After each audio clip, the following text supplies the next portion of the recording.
everybody. I'm Blinn. I'm Michael.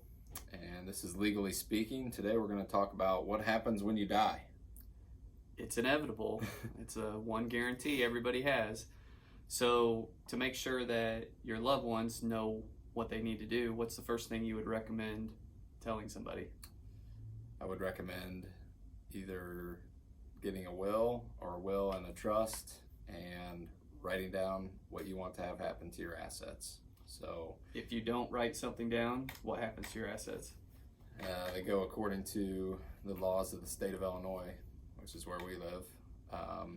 So there's what they call laws of intestacy, and those laws say, absent anything else in writing, here's what happens.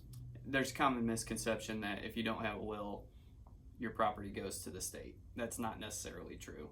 It goes according to the state laws that are in place if you're a resident in Illinois. Right. And either way, your legitimate debts are going to get paid. So funeral bills going to get paid, your hospital bills, if you have hospital bills, are going to get paid, credit cards are going to get paid off, whatever you have, mortgage, that's all going to get taken care of. And then anything that's left is going to go to your beneficiaries under your will or your trust, or to the beneficiaries as indicated by the state of Illinois. So sometimes that's one and the same. So the state of Illinois says these are your heirs at law. So my heirs at law would be my wife and my kids. So, but if you passed away now, the state of Illinois says that your wife gets half and your kids divide the other half, which is probably different than most married couples. They want their spouse to receive 100%. So if you have a will and you leave everything to your spouse, they're technically getting more than what they're entitled to by default laws in the state. So, and I guess it's not entitled to more, it's your estate plan. You choose where your property goes, and that's why it's important to have those documents in writing. The other thing that would happen in my case is my kids would inherit outright at age 18. And so anything that I had after payment of my debts would go to them right when they turn 18. And that, for me, is not what I would want. I don't want them to have access to those assets at that point. So, I've set up a trust or some trusts to make sure that that doesn't happen, so that somebody can look after those monies until maybe they're a little bit older, a little bit more responsible. I don't know about you, but I don't know that I would have fared very well with an inheritance at 18. Probably not. No, I think we're the same there. I would have fared really well for like a really short period of time. A month or two, maybe. I don't know. Yeah.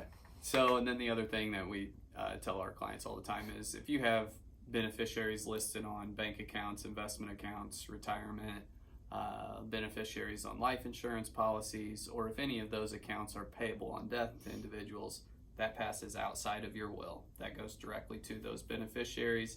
That is their money. They can do what they want with it. It doesn't pass according to the terms of your will. Most of the time, people set up their beneficiaries on their accounts in line with what they direct in their will, so there's no question. But sometimes there are beneficiaries that are left more to the exclusion of other people that may be listed in the will. One of the other things that is helpful with the will or the trust is it designates who's going to make sure your wishes are carried out. So it's going to appoint executor or a trustee, whatever the case may be, to do those things for you. And in the absence of that appointment, there would have to be an administrator appointed, which is again a beast of the statute. That's how they get appointed, and it makes it a little bit easier for an executor to be appointed versus an administrator. You can waive bonding requirements, surety requirements, things like that in a written document like a will that you can't necessarily do with an administrator, and it eliminates confusion as to who's going to do it, because there's priority as to who qualifies and who doesn't qualify and in what order they qualify.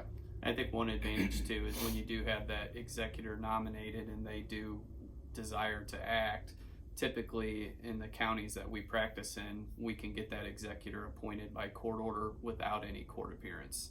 Whenever you have an administrator who is asking to be appointed as a representative of an estate, typically, a lot of times the judge wants a hearing, and there are notice requirements to other individuals that may have that same priority or preference to act as an administrator. So it definitely speeds up the process whenever you have your estate planning documents in order.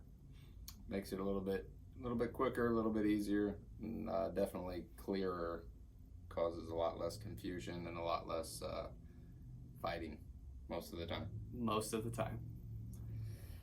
But I think you got anything else on that? I think that's all I have. So I think we're going to do this as a couple part series, and next time we're going to talk about, what does the executor or the administrator do once we get them appointed, and kind of go from there. Not a lot of sports happening anymore. Nuggets win the championship. And the Vegas Golden Knights won the NHL last night. So now we're in the dark days of sports where there's baseball only until the fall, whenever football starts back up. Yeah, I've been watching the Cubs the last few days. It's definitely dark. Very dark. Very, very. Oh, well, maybe it'll turn around. At least the Cardinals aren't doing much better. I think they're actually slightly worse than us right now. Yeah, our division is not hard. No, not at all. All right, well, thanks for joining us today, and we'll see you next time. Thanks.